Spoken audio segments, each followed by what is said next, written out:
Welcome back to another machine design video. This is chapter 12, journal bearings.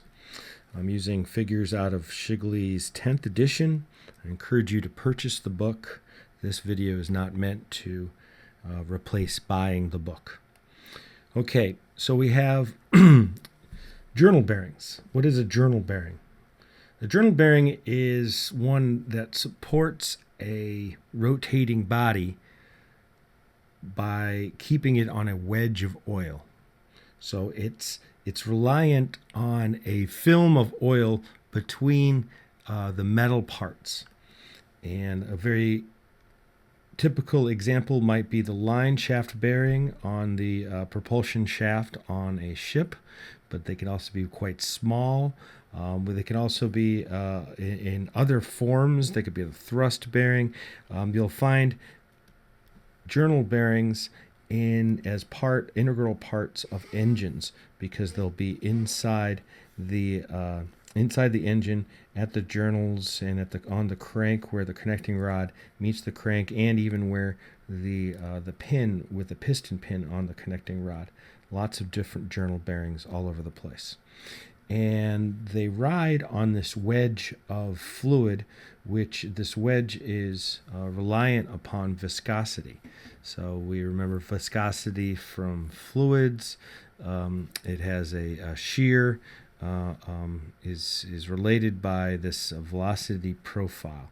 And viscosity is highly dependent on temperature. It varies greatly with temperature. For our calculations, we'll always use the average temperature inside the bearing. So we want to make sure we have the inlet temperature plus the temperature rise divided by 2. And the units that we're going to use are the rines, which are really pounds seconds per inch squared. And the fundamental part of doing a calculation on a bearing is to try to find out how much friction is caused by the viscosity of the oil. So we're looking for a friction coefficient. In Petrov's equation right here, he's assembled this ideal case of a concentric shaft and bearing, and come up with this parameter that this would be what the friction would be in a perfect world, but it doesn't end up working that way.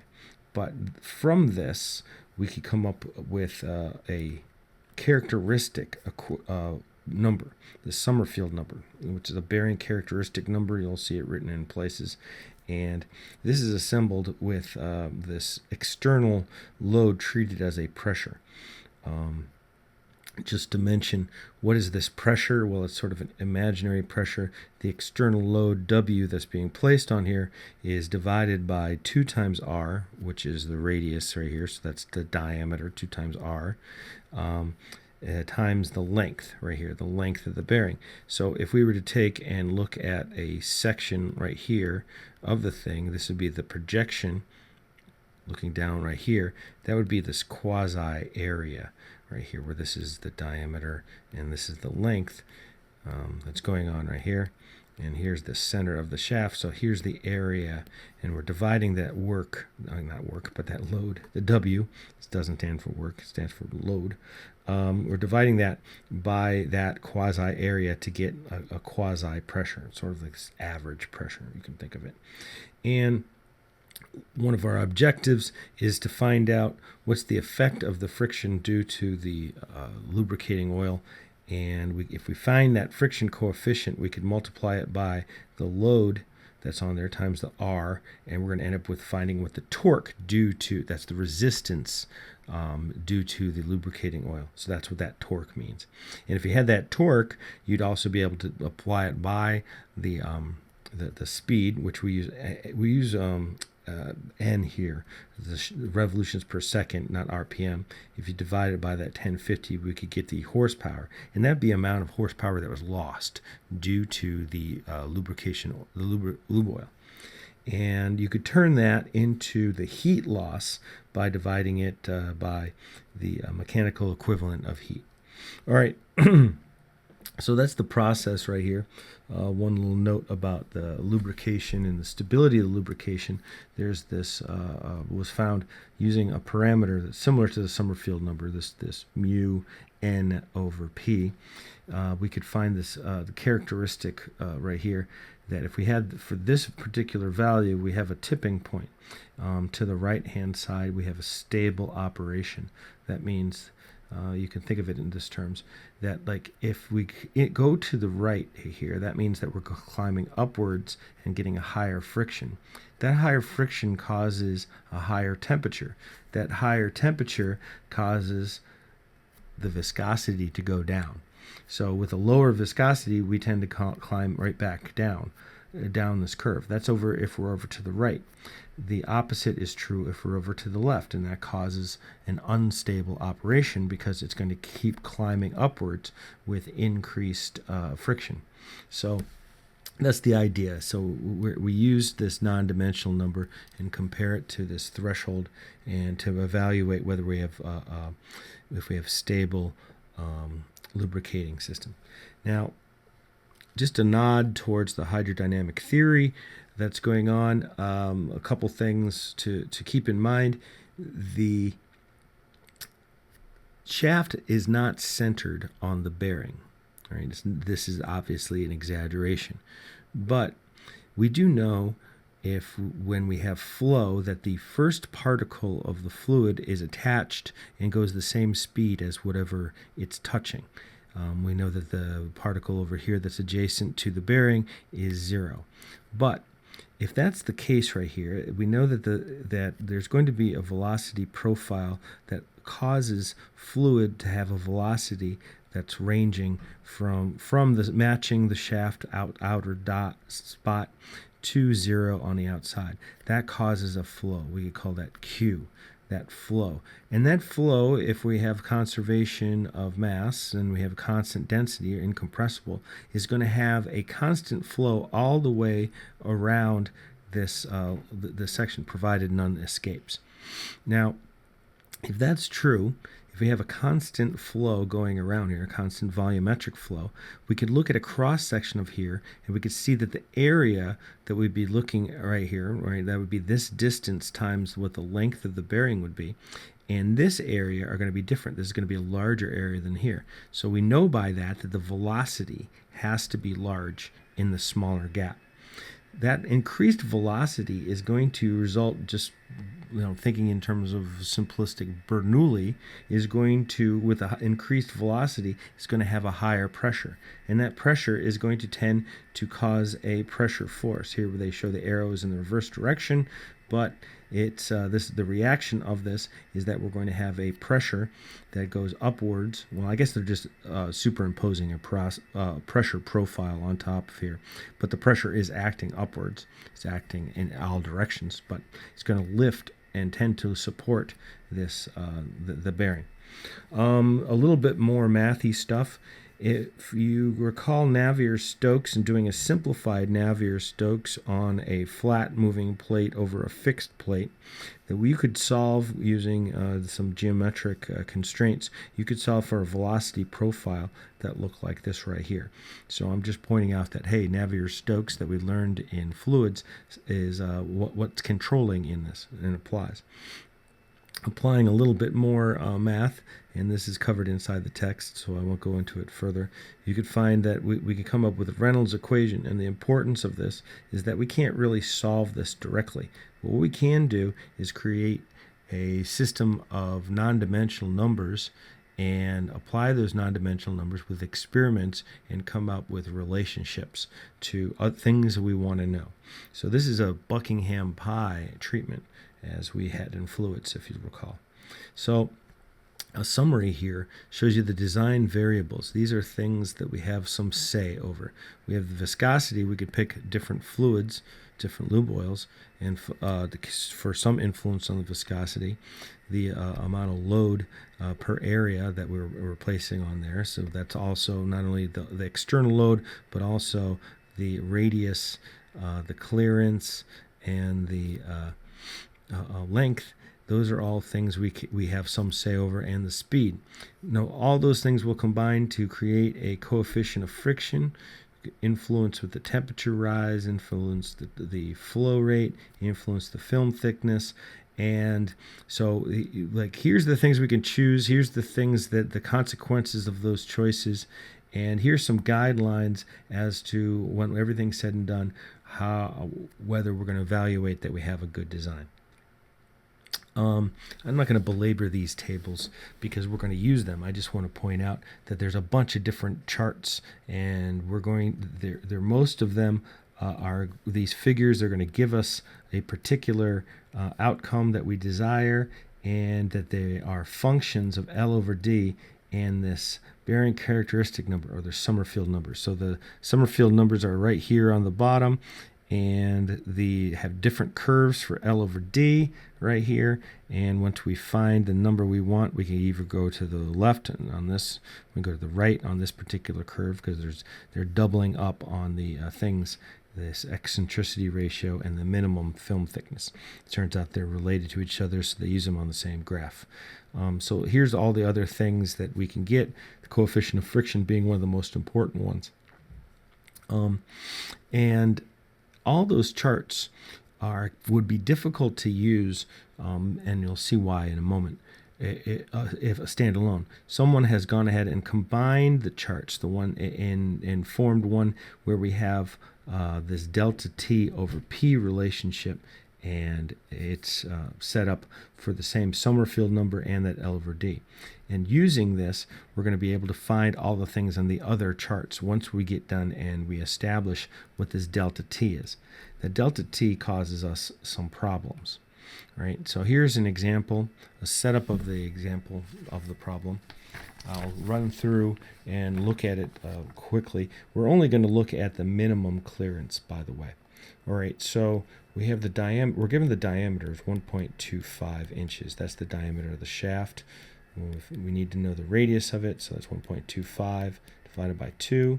We end up with 0.625.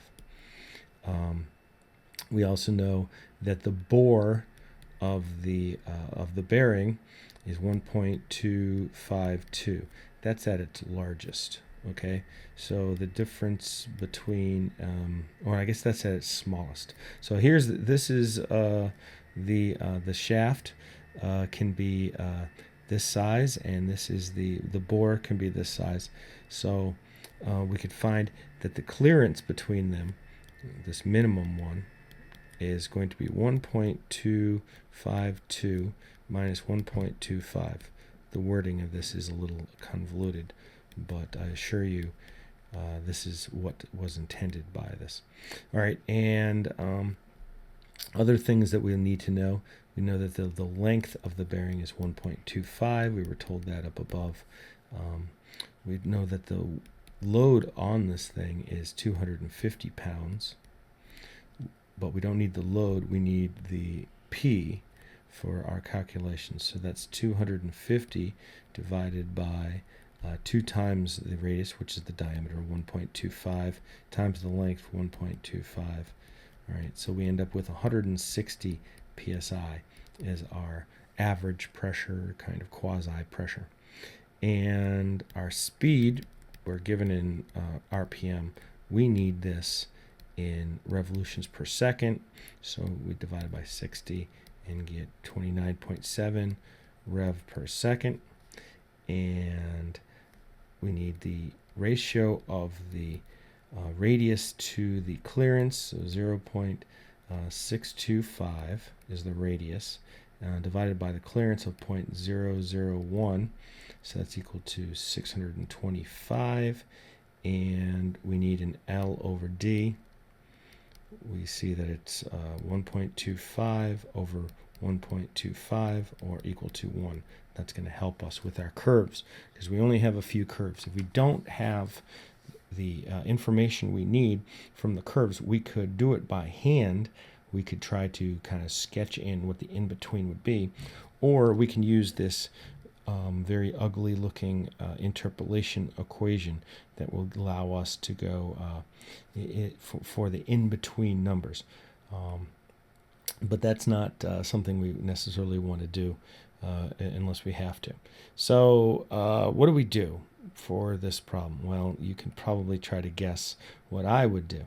First, well, we could look at trying to find this delta t that we're going to need for everything that we have. Well, you see that we have an L over D of 1, so we'd use this curve, and we need to find the Summerfield number. But if you look at the equation for the Summerfield number, it looks like this. It's R over C, okay, squared. We have that, fine. Mu N over P. All right, well, we have N. We know the RPM, and we know this P, but this mu is a problem. What did we say that the viscosity was dependent on? It's dependent on temperature.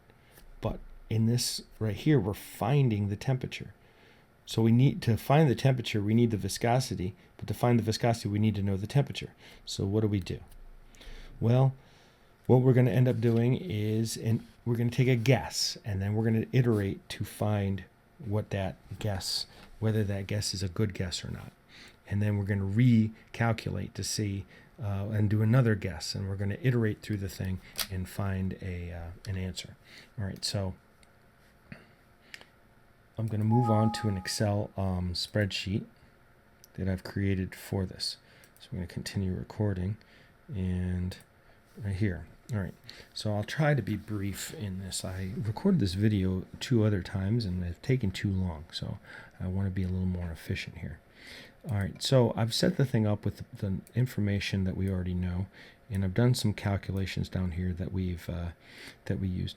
Now, for ease of these calculations, what's nice was given to us in table 12.1 was an equation. This equation is only found in the footnote of that table. We can, for various oils, I think this is SAE 10 is the problem is stands for. We can look in that table and find mu 0 and B and plug it into that equation and get a estimation, which is used down here. You could see this is going to be where the viscosity is calculated based on a temperature, right? So this equation is solely, the only variable is temperature in there, and you can find viscosity if you know the temperature for a given type of oil. All right, and as I mentioned, the Summerfield number is an equation that's based on that pressure right here, right? And the RPM, or RPS, I should say. I think I divided it by 60. Yep, I did in there. And R over C squared right here, okay.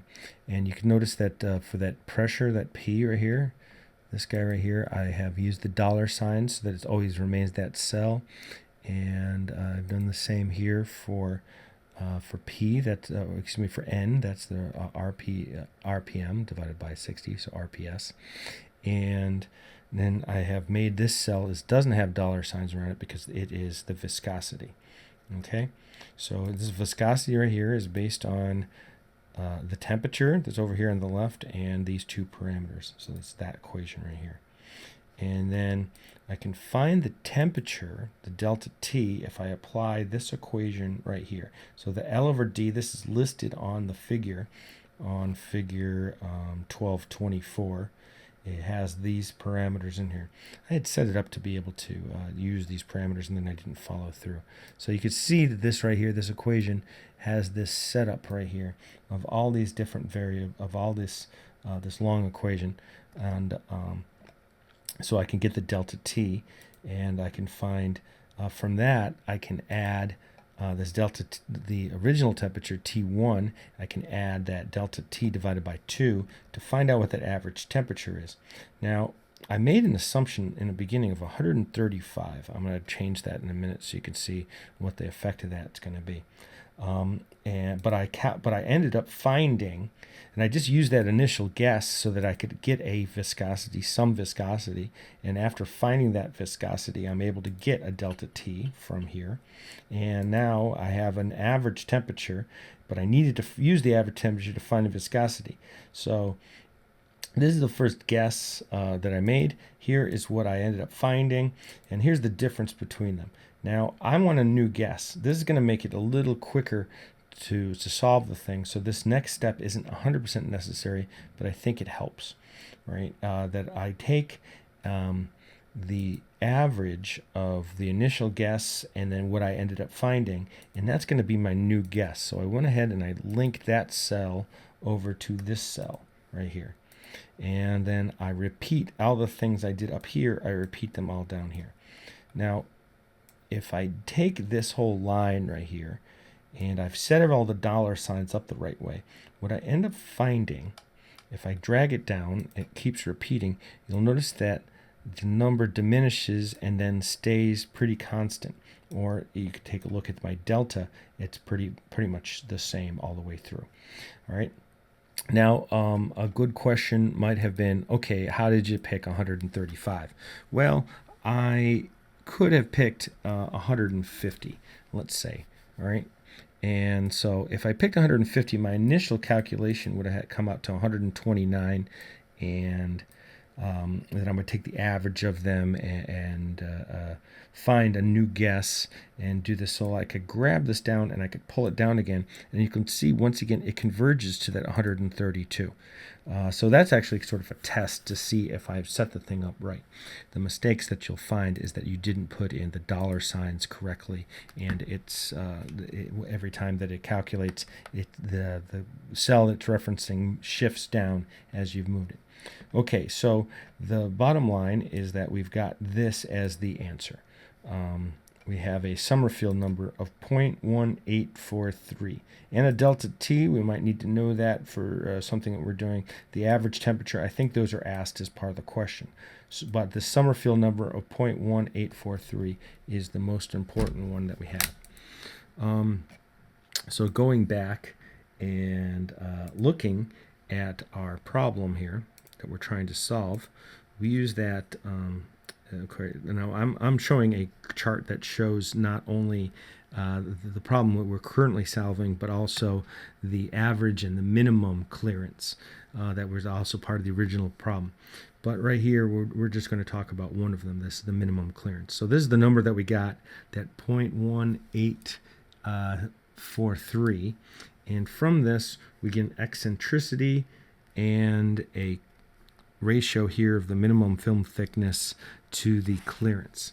And we could go through this quickly and find that we get 0.52 for this, and we get 0.48 for this. So this is one of the answers we sought, and we wanted to get HO out of this, so we could take 0.52 and multiply it by the clearance, which we found at 0.001, and we can get that answer, which is something like 0.000520 inches. All right, and moving right along, we can find for this, we could find the position right here, this phi. That phi ends up being, where'd you go? 57.5 degrees.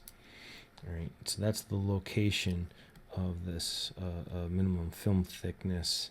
I believe it is measured from here, but don't quote me on that. I believe that's what they're talking about, that angle. But you need to look up what the basis of that. So these things that we're going to look up, some of these angles are based on where the positions of things are. All right, so once again, using the Summerfield number and the L over D, that's equal to 1 here, we're able to find this R over C F variable as 4.3. So it's the friction coefficient that really matters here. So that's like 4.3 times the clearance divided by the radius, and we end up with 0.0688. We're going to use that in a little bit. Flow variable, that's Q over RC and L. Once again, using L over D, we end up finding that that's going to be about 4.1. So if that's 4.1, we can find the Q, the flow, volumetric flow, of 4.1 times R, which is our 0.625 times the clearance, which is 0.001 times the R revolutions per second, 29.17 times 1.25 the length. Now that's going to be equal to 0.0934 cubic inches per second, which makes a lot more sense if you convert it to gallons per hour, because that might be something that you have some kind of feel for volumetric flow. At least you know what a gallon, the size of a gallon is, and it takes an hour. So that's a very small number is what we come out with. Something I wanted to point out, this is just conceptually, this is really like a correction factor that's getting applied, this 4.1. It's a non-dimensional number. Look what's going on here in the denominator. Radius times clearance times revolutions per second, the rotational speed, times L.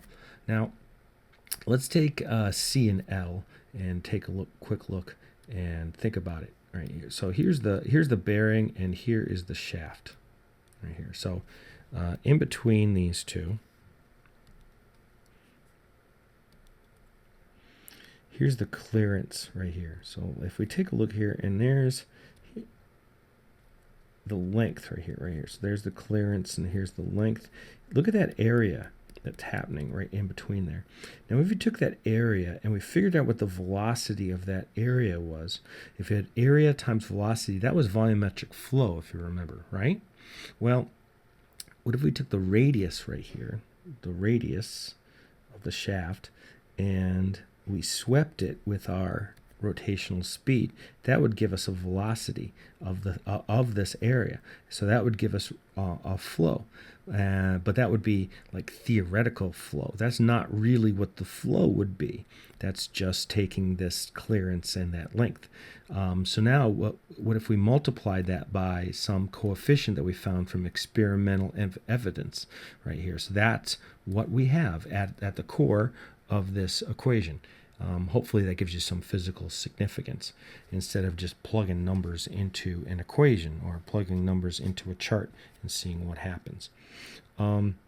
This side flow can be found from this curve right here, this figure 1220, and for an L over D of 1, we end up getting 0.590, and that's of course just the ratio of the side flow, which ends up being Q, this 0.590 times the flow we just found a second ago, which we could just use 1.46, use that gallons per hour, and then we would end up finding that it's 0.8661 gallons per hour would be the answer for the side flow. And minimum film pressure that we would find, once again here we get this Summerfield number, and we'd come over here and find that 0.46 would be, that's what with the ratio right here, so we could find that the P max was going to be equal to, I think it's 160, right? That was that pressure, right? 160 divided by that 0.46, and so we end up with 348 psi. What we're really doing is when we're populating that one graph where we're showing the pressure distribution, we found where the minimum is going to be. That's going to be where also where the maximum is going to be located. No, that's not true. If we could find that in the next graph. Anyway, we could find out what this maximum is going to be, 348 psi. And we could find where the P, this is where we find the P max and find the terminating position of the film. Now, this graph right here is a little challenging at first glance because you have to be careful what curve to use. So here is the here is the value of the Summerfield number. If let's go to the termination position, that the theta p0, we're going to use curves that have these little circles on them. So we look for that L over D of 1. So we see the circle. So here is where that graph, and it goes over to the left. And so we end up finding that it's at 83 degrees is where that the film terminates. And we find where the position of the max, we're going to use the filled in dotted curve. That's going to be this curve right here. All right, so we had to kind of go backwards to find where that 1 was. We find the intersection right here, and we're going to find that this value is going to be, I think it's 17.8 degrees. Once again, we're filling out that one figure and trying to figure out what each of these locations of the various values of the thing are going to be, where the location of the beginning, where the end, where the maximum, find out what the maximum is, and find out where the minimum of film is located. All right, so the other things we wanted to find, we want to find the torque of that's due to the viscosity here, and we have that's the friction coefficient times WR, and it's going to end up being equal to 0.0688 times the 250 pound load times our 0.625, so we end up with 1.08 inch-pounds of torque. We want to find the amount of power loss. We're going to use the Tn over 1050, that's a conversion factor, and so the 1.075, that's actually just the 4 significant digits of that number, times the 29.17, that's the speed of the shaft, 1050, and so we end up finding is 0.0299 horsepower, so a very small amount. But it's significant if it's a very small amount of power being transmitted. This is the amount being lost, so we can find out there's going to be some shaft inefficiency going on here. And then we can also have the heat rate lost. We just divide this by the conversion that we have. So we have a heat loss is equal to 0.021 BTUs per second. Now with that, we could have found what the temperature rise was going to be, okay, if we had some other parameters. But that's why they that one curve that combined everything together was so helpful. Other things we want to know are the Trumpler's guidelines. That's HO. The minimum film thickness is supposed to be greater than 0.0002 plus 0.123404 times D, right? And that ends up being 0.00205. That's the criteria. It's supposed to be greater than this, but ours is 0.00052, which is no good. So that's no good. Okay. So it doesn't follow his guidelines. Also says that T max was supposed to be less than or equal to 250. We passed that one because our T max is just going to be our 120 plus that I think it was 24.1 or something along those lines. Yeah, we had 24.1 degrees Fahrenheit. So we end up with 144, so we're fine in that regard. And it also says that we want to have our static load divided by L divided by D is got to be less than or equal to 300 psi. That's actually, if you look at the thing, that's the same thing as our P, which we found out to be 160, which is less than 300. So we are we're okay. And also give this ND, this safety factor, supposed to be greater than or equal to 2. That's a design factor of the running load. My interpretation of that is that if you were to double your load, that you should still be able to maintain all the other criteria for the thing, which does not pass. I think already we could tell that because it doesn't pass the HO. That's my interpretation of the thing. Yeah, anyway, so then lastly, we want to find out if it's stable. And we use this parameter and mu n over p. And if we do that, we need to have this mu. We calculate that in the Excel spreadsheet. So just to note that it wasn't one of the hand calculations. So we could have done it by hand. You know, we could have done all of that by hand, but I did it on Excel because I'm too lazy, or I want it to be accurate. That's a better way to say it, right?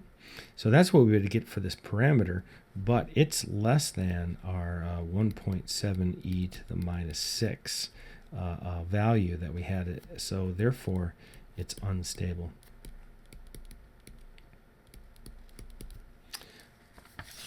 That's it for this example.